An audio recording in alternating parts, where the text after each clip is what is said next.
ये अनुपम महापुरुष अपनी ध्यान साधना से, अपने चिंतन से, अपने पुरुषार्थ से संसार को एक नए उजाले की ओर ले जा रहा है। उजाला ज्ञान का, उजाला ध्यान का, उजाला उच्चतम शिखर पर जाने का। देखूं साई, मैं तो शिव में देखूं साई, शिव में देखूं साई, मैं तो शिव में देखूं साई। देखिए, विचार क्यों आते हैं कि हमने ही मन में विचारों को भरा है। जो विचार भरे हैं वो बार बार आएंगे। इसलिए कहा जाता है कि मन को महत्व देना ही नहीं। अभी तक हमने या आपने मन को महत्व दिया। मन जो चाहता था हमसे करवा लेता था, और मन भूत में लेके जाता है, जब भविष्य में लेके जाता है। भूत भविष्य में तो विचार ही विचार आते हैं। जब आप ध्यान में बैठते हैं तो वो विचार ज़्यादा आते हैं। इसलिए मन की उपेक्षा कर दो। विचार आएंगे, आने दो, जाए जाने दो, मात्र दृष्टा भाव में रहो। धीरे धीरे निकलेंगे, एकदम नहीं निकलेंगे। विचार आएंगे, आप मौन रहने का पुरुषार्थ करो और उसके बाद उपयोग लगा सकते हैं। सोहम का सहारा ले सकते हो, श्वास का सहारा ले सकते हो, या आत्मा के गुणों का चिंतन कर सकते हो। या बहुत आए तो मैं जीवात्मा हूँ, मेरे पास मेरे अलावा कुछ नहीं, ये विचार बाधक बन रहे हैं, मैं जीवात्मा हूँ। उस समय मन की उपेक्षा। देखो, तीन चीज़ें हैं, मन, बुद्धि और इंद्रियां। इस कारण हम संसार में भटक रहे हैं और यही आपको यहाँ तंग कर रहे हैं। मन, बुद्धि और इंद्रियां। मन पर जो विचार भरे हैं वो आपको आते हैं और आपको डिस्टर्ब करते हैं। इसलिए आए तो दृष्टा भाव से, ज्ञाता दृष्टा भाव से मात्र जानो और देखो, उसकी उपेक्षा कर दो। हम विचारों की कहानी बना लेते हैं, विचारों में रस लेते हैं। अच्छा, उसके बाद क्या हुआ, उसके बाद क्या हुआ। मन की तो आदत है इंटरेस्ट लेने की। हम इंटरेस्ट लेके बात सुनते हैं या कहानी बनाते हैं तो बढ़ते रहते। इसलिए कोई भी विचार आए, कहानी मत बनाना, उसको महत्व ना देना, उसकी उपेक्षा कर देना और उसके साथ दृष्टा भाव में रहना। धीरे धीरे शांत हो जाओगे। देखिए, आप स्वाध्याय कर रहे हैं, भगवान बार बार फरमाते हैं एकत्व का पोषण करो। अकेले जाओ, अकेले उठो, अकेले बैठो, अकेले भोजन करो। क्या आप अकेले रह रहे हैं? किसी संगी साथी की ज़रूरत तो नहीं लगती आपको? यदि आप अकेले नहीं रह रहे तो इसका मतलब अभी भी आप किसी का साथ चाहते हो। साथ चाहते हो तो विचारों की और पोषण होता है। इसलिए एकत्व में आओ, एकत्व का पोषण करो। किसी को देखना नहीं, किसी की आंख उठा करके देखना नहीं, किसी ने क्या कपड़े पहने, किसी ने क्या भोजन किया, कोई कहाँ बैठा है, कहाँ उठा है, हमें लेने देना क्या किसी से। जैसे ही आप किसी की तरफ देखते हैं तो क्या देखोगे, उसके कपड़े देखोगे, उसकी चाल को देखोगे, उसके चेहरे को देखोगे, उसके हाव भाव को देखोगे। भोजन करते समय भी आप किसी को देखोगे तो क्या देखोगे, वो क्या खा रहा है, वो क्या बैठा है, वो क्या कर रहा है। चलते हुए भी किसी को देखोगे तो क्या देखोगे। इसलिए आवश्यक है, आप गंभीर साधक हैं। बार बार भगवान फरमाते हैं अकेले चलो, अकेले उठो, अकेले बैठो, अकेले भोजन करो। बंद आंखों से और खुली आंखों से सारा समय मात्र मात्र मात्र अपने को दें, निज तत्व को दें। यही आपको आगे बढ़ाएगा। तो ये निश्चय करो, यदि अभी भी आप किसी का, जैसे आप आए, साथ लेके आए किसी को, तुम्हारी सहेली आई या तुम्हारे रिश्तेदार आए या उसके साथ आप रहने को आए, चलो उसके साथ रहेंगे, समय कट जाएगा। कुछ लोग तो आते इसके लिए, तुम चलोगे तो मैं चलूँगी, नहीं तो नहीं चलूँगी। इसलिए यदि आप आ भी गए हो तो पहली बात उसका संग छोड़ दो। कोई संग मत रखो, किसी का संग नहीं रखना। अकेले बैठो, अकेले उठो। आपके साथ भी कौन बैठे आपको पता ना लगे। दूसरी बात, आपका मोह टूट रहा है कि नहीं। मोह टूटने को मोह का पोषण किए जा रहे हैं कि मुझे तो यही जगह ठीक लगती है, मैंने यहाँ ही बैठना है, मुझे आगे बैठना है, ये मोह नहीं है तो और क्या है। मुझे ये, जैसे आपके पास भोजन आया, भोजन में 3 सब्जी आई, तो सबसे पहले आप क्या खाते हो? जो आपके मनपसंद की चीज़ है। तो ये मनपसंद की चीज़ खाई तो आपने मोह का पोषण किया, आपने दूसरी क्यों नहीं ली? आप देखो कहाँ कहाँ 24 घंटे में हम मोह का पोषण तो नहीं कर रहे। ये साधना मिथ्यात्व और मोह को तोड़ने की है। कितना मिथ्यात्व टूटा और कितना मोह टूटा, आप खुद निर्णय कीजिए। कोई आपको बताने वाला, केवल ज्ञानी भगवान तो सब जानते हैं। ऊपर बैठ करके आप कितनी साधना कर रहे हो, क्या नहीं कर रहे, पर खुद अपना निरीक्षण खुद करो। क्या मेरा मोह टूट रहा है? क्या मेरा सुख बढ़ रहा है? आप सुख को महत्व देते हो।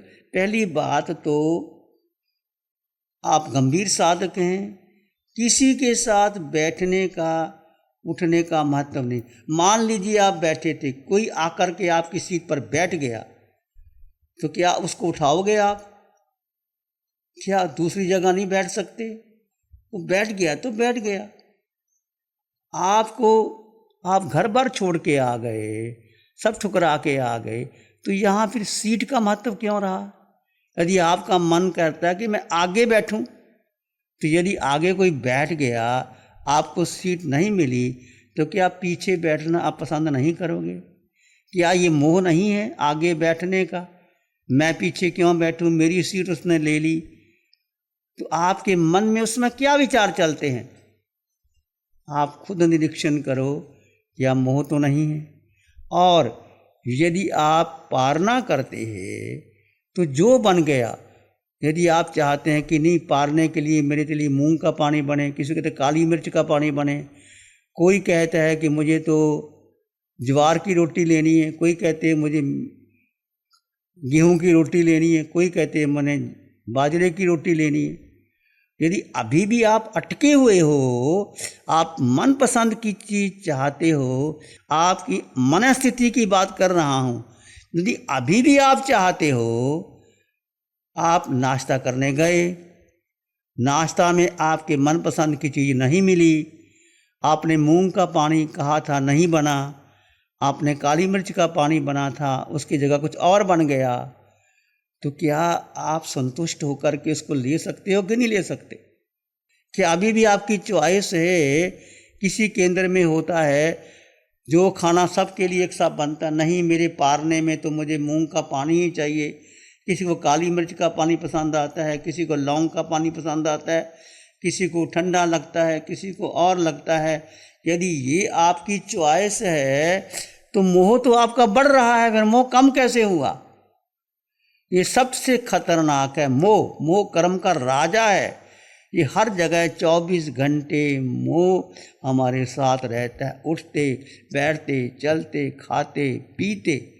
आपने वस्त्र कैसे पहने हैं, अपने मनपसंद के पहने हैं या जो आया पहन लिया, तो ये विचार कीजिए, क्या मोह नहीं बढ़ रहा? क्या मिथ्यात्व को पोषण नहीं किया जा रहा है? पहला है मिथ्यात्व और दूसरा है मोह। मिथ्यात्व क्या है? देह को अपना माना। क्या देह का मोह छूट गया? क्या देह पराया लगा? बार बार भगवान फरमाते हैं मैं जीवात्मा, मैं जीवात्मा, मैं जीवात्मा। कितनी बार फरमाते हैं भगवान, पर क्या मोह का टूटा? मेरा नाम, मेरा पद, मैं माता, मैं पिता, मैं बहन, मैं भाई, मैं पत्नी, मैं गुरनी, मैं शिष्य, ये सारी बातें किसकी है? विचार करो, देह की है कि नहीं है? तो देह पर अटके हुए हैं कि हम नहीं अटके हुए? इसको भी आप स्वीकार कीजिए। आप आए भिक्षु की तरह। भगवान महावीर का जीवन देखिए, भगवान पार्श्वनाथ का जीवन, सभी तीर्थंकर भगवंतों का जीवन देखिए।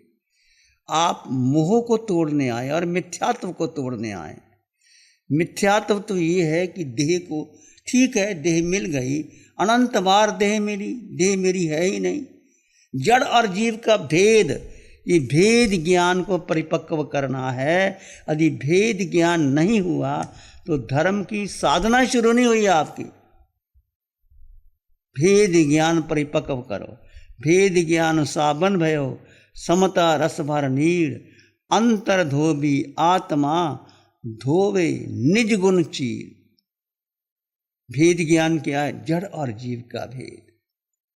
समता रस भर नीर, समता का पानी कुछ भी हो जाए, अच्छा कहे बुरा कहे, आपको स्थान मिला नहीं मिला, उपसर्ग आ गया, उपसर्ग भी आया तो आपके कर्म क्षय करने के लिए आए। कठिन होता है। आप देखते हैं जब आप आधे घंटे का कौशक करते हैं और कौशक में जब आपको कहा जाता है कि आप शरीर को हिलाओगे डिलाओगे नहीं, कुछ भी हो जाए, आपको कर्म घटित कर्म आया है उसको स्वीकार करोगे। यदि क्या आप बिल्कुल हिलाते नहीं शरीर को, कौशक करते समय आधे घंटे का कौशक होता है या योग निद्रा, उस समय क्या आपकी स्थिति क्या है, मानसिकता क्या है, क्या आप बिल्कुल शांत होकर के जड़ और जीव का भेद कर लेते हो? यदि नहीं कर पाते इसका मतलब अभी बहुत कुछ परिपक्वता नहीं आई। परिपक्वता आना बहुत ज़रूरी है। ये आपने अपना निर्णय करने, आप गंभीर साधक हो। इसने बहुत से शिविर किए और शिविर करते करते आप बहुत ऊंचे उठ सकते हो। ये जो बेसिक बातें हैं हमारी एक वृत्ति बन जाती है। किसी को आगे बैठने की इच्छा होती है तो आगे बैठना ही पसंद करता है, पीछे बैठना ही पसंद नहीं करता। और यदि उसकी जगह कोई ले ले तो उसको बहुत दुख होता है, मेरी जगह क्यों ले ली। तो ये भी परीक्षा है, आपकी जगह ले ली, कोई बात नहीं, पीछे बैठ गई। किसी का आपका आसन किसी ने ले लिया, कोई बात नहीं, ले लिया तो ले लिया। तो ये एक देह जो सबसे बड़ा अटैचमेंट है, देह के साथ अकेली देह नहीं है, मन, बुद्धि और इंद्रियां, मन ही घुमाता है। वर्षों वर्षों तक मन, लाखों वर्षों तक मन ने घुमाया और मन ही 4 गति 84 लाख जीवा योनियों में लेके जाता है। मन ही टिकने नहीं देता, हमें ध्यान क्यों नहीं करने देता। हम 24 मिनट तक स्थिर क्यों नहीं रह पाते। भगवान ने फरमाया कि स्थिरता, बार बार स्थिर रहिए, जड़ का मोह का पोषण नहीं करना, स्थिरता का अभ्यास बढ़ाइए। इतनी स्थिरता बढ़ाएंगे, प्रयास उतना उपयोग लगाइए, बार बार उपयोग लगाइए, स्थिरता का उपयोग लगाइए। धारा खंडित हो गई, आप चल रहे हैं, स्थिरता, ध्यान बंद आंखों से नहीं, खुली आंखों से भी स्थिरता होती है। आप चल रहे हैं, जीव अपने में स्थित रहे। आप दृश्य देखोगे, उस समय आपको अवसर मिलता है, बहुत से लोग आते हैं जाते हैं और घटना घटती है, व्यक्ति वस्तु स्थान प्रभावित होते हैं। उस समय जीव अपने में स्थिर रहे। कितना स्थिर रह पाते हैं? आधा मिनट, 2 मिनट, 10 सेकंड, उसको बढ़ाएं, बार बार बढ़ाएं। 24 घंटे में कितना स्थिर रह पाए। स्थिरता बहुत अनिवार्य है। प्रभु बार बार फरमाते हैं, जितनी स्थिरता बढ़ेगी, उपयोग बढ़ेगी, उतना आप आगे बढ़ जाओगे। समझ में आ रही बात? तो मोहनीय कर्म जो प्रबल शत्रु है हमारा, जो राजा है, जो टिकने नहीं देता। मोह का अर्थ क्या? जो मूड बनावे सो मोह, जो टिकने नहीं देता। मन कहता है ये करूं वो करूं, यहाँ जाऊं वहाँ जाऊं। पूरे संसार के लोग क्या कर रहे हैं? भारत वाले अमेरिका जा रहे हैं, अमेरिका वाले भारत आ रहे हैं, श्रीनगर वाले उत्तरी भारत और उत्तरी भारत वाले श्रीनगर जा रहे हैं। मन टिकने नहीं देता। यहाँ घूमो वहाँ घूमो, यहाँ खाओ वहाँ खाओ, ऐसा करो वैसा करो। ये मन ही तो घुमा रहा है। और क्या कर रहा है? मनोरंजन के सारे साधन ये किसके हैं? मन के साधन मनोरंजन है। मनोरंजन, मन का रंजन। अब मनोरंजन नहीं, आत्मरंजन, आत्मा का रंजन, आत्मा में रुचि, आत्मा में स्थिरता। स्थिरता आत्मा में आएगी तो आपका सुख बढ़ेगा। देखो एक सुख, ये समझ गए, अच्छी तरह समझिए। बार बार अपने पर प्रयोग करना है कि यदि आप भोजन करने गए, आपके मनपसंद की चीज नहीं बनी, तो क्या उसको स्वीकार कर पाओगे? हमको ऐसी कृपा दृष्टि दे। नमो अरिहंतानं, नमो सिद्धानं, नमो आर्यानं, नमो उपाध्यायानं, नमो लोई सब साहुनं। धम्मो मंगल मुकिठम अहिंसा संयमो तवो देवावित्तं नमं शांति जस धम्मे श्यामनो। श्री चत्तारी मंगलम, अरहंता मंगलम, सिद्धा मंगलम, साहु मंगलम, केवली पाणत्तो धम्मो मंगलम। चत्तारी लोगुत्तम, अरहंता लोगुत्तम, सिद्धा लोगुत्तम, साहु लोगुत्तम, केवली पाणत्तो धम्मो लोगुत्तम। चत्तारी शरणं पवज्जामि, अरहन्ते शरणं पवज्जामि, सिद्धे शरणं पवज्जामि, साहु शरणं पवज्जामि, केवली पाणत्तं धम्मं शरणं पवज्जामि। चारे शरण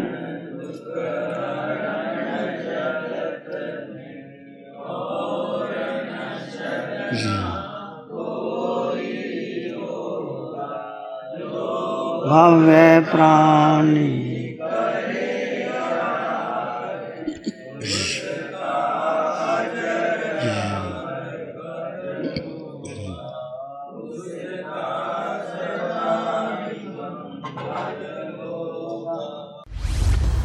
लग्जरी, कंफर्ट, शानदार view, park inn by Radisson hotel.